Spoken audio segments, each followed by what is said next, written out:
बिस्मिल्लाहिर्रहमानिर्रहीम। मोहम्मद नज़ीर खान।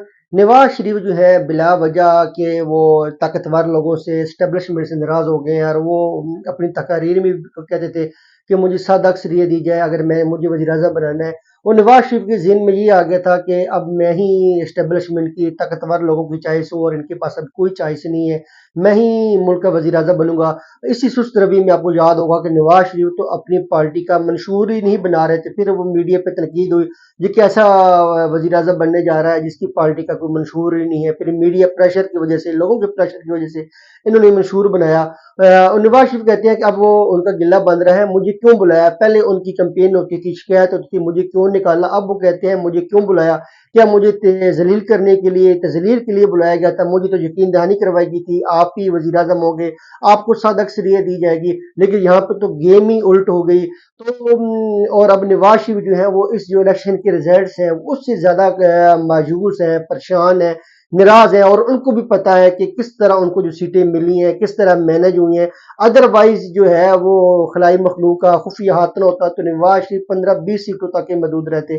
तो नवाज शरीफ को भी अब रियलाइज करना चाहिए कि नवाज शरीफ तो ये कह रहे थे कि इलेक्शन करवाएं। उनको नवाज शरीफ के जेहन में जो खाका था वो ये था कि जितना तशद्दुद होगा, मार धार होगी, केसेस होंगे, पॉलिटिकल विक्टिमाइजेशन होगी, लोग खौफ का शिकार हो जाएंगे, लोग डर जाएंगे, लोग पोलिंग स्टेशन पे नहीं आएंगे। जो 80s में होता था कि मार धार करो, पर्चे करवाओ, पुलिस की रेड करवाओ, औरतों की तजलील करो, उनकी बेइज्जती करो, तो लोग आते नहीं थे। नवाज शरीफ के जेहन में 80s वाला वही पाकिस्तान था कि जहाँ पे तशद्दुद होगा, ताकत का मुजाहरा किया जाएगा। तो इस दफा लोगों ने वो सारी चीजें जो है वो भुला दी। नौजवान नस्ल है वो पाकिस्तान से प्यार करते हैं, पाकिस्तान की मिसाइल को समझे, उन्होंने पार्टिसिपेट किया, वोट डाले। तो नवाज शरीफ ये समझ रहे थे कि अगर ये पीटीए को साइड लगा दिया जाए, फिर उनको ये था कि वो बड़े जो पुरज़म थे कि इमरान खान अगर सियासी मैदान में नहीं होगा और उनको एक एकतरफा मौका दिया जाएगा कि वही कंपेन करें, उनका बयान ही मीडिया पे चले। और पीटीए को तो कार्नर कर दिया गया था, ना ही उनकी कोई कार्नर मीटिंग थी, ना कोई जलसा था। तो इवन आप ये देखें कि नवाज शरीफ फिर भी नहीं जीत पाए और नवाज शरीफ को ये मुकम्मल तौर पे अपने ऊपर एतमाद था कि अब इमरान खान तो जेल में है और उसको इलेक्शन से पहले 3 केसेस में सजाएं भी दे दी गई, तो लोग मायूस होंगे, इमरान खान बैर नहीं है ना।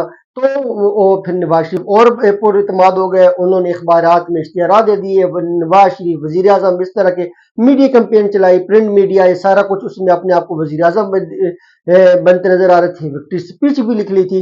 तो डेफिनेटली नवाज शरीफ एक बात भूल गए थे कि अवाम उनके साथ नहीं है। और ताकतवर लोग भी इतना नहीं एनालाइज कर रहे होंगे कि अवाम इतनी ज्यादा तादाद में निकलेगी इस मायूसी के हालात में, परेशानी के हालात में, जबर के माहौल में भी लोग आएंगे और वोट की ताकत का इस्तेमाल करेंगे। हालांकि जो पीटीआई के वोटर्स हैं, सपोर्टर्स हैं, उनको पता था कि इमरान खान ने वजीर आजम नहीं बनना, इमरान खान को सजाएं हुई हैं, वो जेल के अंदर है, उसके लिए अगले आने वाले दिनों भी मुश्किलात है, लेकिन फिर भी लोग बाहर निकले। लोग जो है अब वोट की ताकत से तब्दीली लेके आना चाहती हैं। अब नवाज शरीफ की मोहब्बत की वजह से वहां पे जो इंटरनेशनल मीडिया है वो किस तरह हमारे इदारों को क्रिटिसाइज कर रहा है, इलेक्शन कमीशन की क्रेडिबिलिटी के ऊपर सवाल निशानात है, किस तरह धांधली हुई और किस तरह ये सारा निजाम जो है इंटरनेशनल मीडिया एक्सपोज कर रहा है। ये हमारे लिए लम्हा फिक्री है कि कब तक हमने नवाज शरीफ से प्यार करना है, कब तक शफकत का नवाज शरीफ के सर के ऊपर रखना है। नवाज शरीफ नहीं खुल के खेल सका, नवाज शरीफ को पूरा मौका दिया गया कि वो नकल लगा ले। उसके जो मुखालफ उम्मीदवार जो लीडर था वो जेल के अंदर था, फिर भी अगर नवाज शरीफ नहीं जीत सकता तो इसमें अवाम का क्या कसूर है। अब हर सूरत में अवाम का मैंडेट का एहतराम होना चाहिए, नहीं तो हमारी जो इज्जत है वो इंटरनेशनल मीडिया में तो रही नहीं। हमारा जो दिन ब दिन जो वकार है उसमें कमी आ रही है। हमने सबसे पहले पाकिस्तान का सोचना है। नवाज शरीफ जो है उससे आप जरूर प्यार करें, लेकिन उसको इतना ना करें कि हम पूरे दुनिया में ही नंगे होकर रह जाए। तो अब नवाज शरीफ जो है वो तो उनको भी अंदाजा हो चुका है कि अब अगर वजीर आजम बनते भी हैं तो कमजोर तरीन होंगे, लोग सवाल उठाएंगे, लोग जो है सिलेक्टेड सिलेक्टेड का नारा लगाएंगे नवाज शरीफ के ऊपर।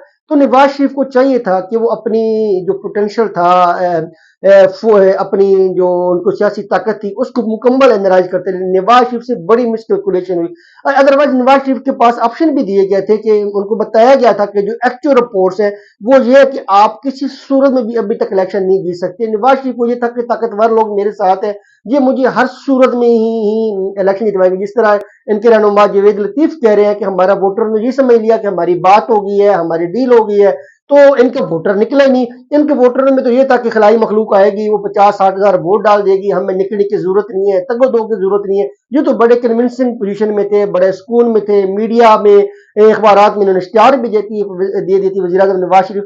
तो इन ये सारी तदबीरें इनकी उल्ट पड़ गई। इनका प्लान आपने ठीक है, ताकतवर लोग आपके साथ थे, उनकी पुष्ट बुनाई थी, उनका आशीर्वाद आपके साथ था, लेकिन आपको भी मेहनत करनी थी, आपने कंपेन करनी थी, आपने लोगों को मोबिलाइज करना था, आपने मंशूर देना था। ना आपके पास कोई मंशूर था, ना बयानिया था, सिर्फ आप वो पुरानी बातें करके अपना एक बयानी। फिर जो है एक ये भी था कि नवाज शरीफ जो है वो डबल माइंडेड है। नवाज शरीफ दिखाता और है, करता कुछ और है। नवाज शरीफ की जो खामोशी थी वो भी बड़ी मैनी खेज थी। उस समय नवाज शरीफ ने करना ये था, जो मेरा अपनी की सोच है, तजज़िया है, कि नवाज शरीफ ने खामोशी से वजीर आजम तो बन जाना था। फिर नवाज शरीफ ने वजीर आजम बन के 2 साल हुकूमत करके फिर एंटी स्टेब्लिशमेंट बयानिया बनाना था। फिर उसने अगले इलेक्शन की तैयारी करनी थी। तो ये डेफिनेटली जो है नवाज शरीफ का जो असल चेहरा था वो 2 साल 2.5 साल के बाद जो है ताकतवर लोगों को पता लगना था कि नवाज शरीफ की असल सोच क्या है, असल चेहरा क्या है। क्योंकि उसने अब वो परेशान है कि मेरा वोट को इज्जत वाला बयानिया चला गया, हमने कंप्रोमाइज किया, हम बैकफुट पे चले गए, हम इमरान खान आगे आया, उसने वो हमारा बयानिया ले लिया, एक कैंपेन बिल्ड कर ली।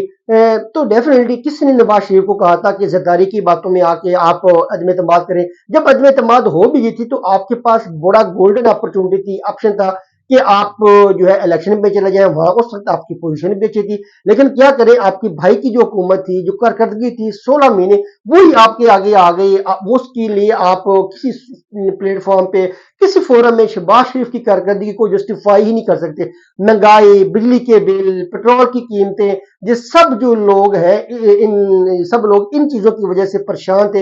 इन इस महंगाई ने लोगों की जिंदगी को मुश्किल में डाल दिया था, लोग बहुत ज्यादा परेशान थे। तो नवाज शरीफ को समझना चाहिए कि अगर इस दफा वो इलेक्शन हारे हैं तो उनकी भाई की जो 16 माह की कारकर्दगी थी उसकी वजह से हारे हैं। इसमें ताकतवर लोगों को कोई कसूर नहीं है। वो तो आपको लेके आए, आपके केसेस खत्म करवाए, आपकी तहायात न्याली खत्म करवाई, आपको मुकम्मल तौर पर सपोर्ट दी, रिलीफ दिया, हर जगह पे आपको वेलकम मिला। आप जब लाहौर में आए, कमिश्नर लाहौर, सीसीपी लाहौर आपको सल्यूट करते रहे, इंतजामिया आपको सपोर्ट करती रही। जहां पे आपके जलसे होते थे वहां पे स्कूल्स बंद कर दिए जाते थे, लोकल इंतजामिया आपको सपोर्ट कर रही होती थी, लेकिन फिर भी आप हार गए। इसका मतलब यह है कि आपको नकल करनी भी नहीं आती, आपने खुद भी तगो-दो करनी थी। ठीक है, 25% 30% सपोर्ट होती है, लेकिन अवाम है, 22 करोड़ मुल्क है, आपकी खातर जो है पूरी 22 करोड़ अवाम को कुर्बान नहीं किया जा सकता, उनको इग्नोर नहीं किया जा सकता, उनको नजरअंदाज नहीं किया जा सकता, नेग्लेक्ट नहीं किया जा सकता। आपको ये समझना चाहिए था कि इस मुल्क में सिर्फ नवाज शरीफ नहीं है, 22 करोड़ अवाम है, उनकी राय का भी एहतराम होना है। तो डेफिनेटली अवाम ने अपना राय दे दी है और हर सूरत में अब उनकी राय का एहतराम होना चाहिए। और जो भी हुकूमत बनने, वो इदारों को, सब लोगों को आगे लेके चले, नफरतें खत्म होनी चाहिए, अमन मान की सूरत बेहतर होनी चाहिए, ताकि जो जेन्युइन मसाइल है महंगाई के वो हल हो। पाकिस्तान जिंदाबाद, पाक फौज जिंदाबाद।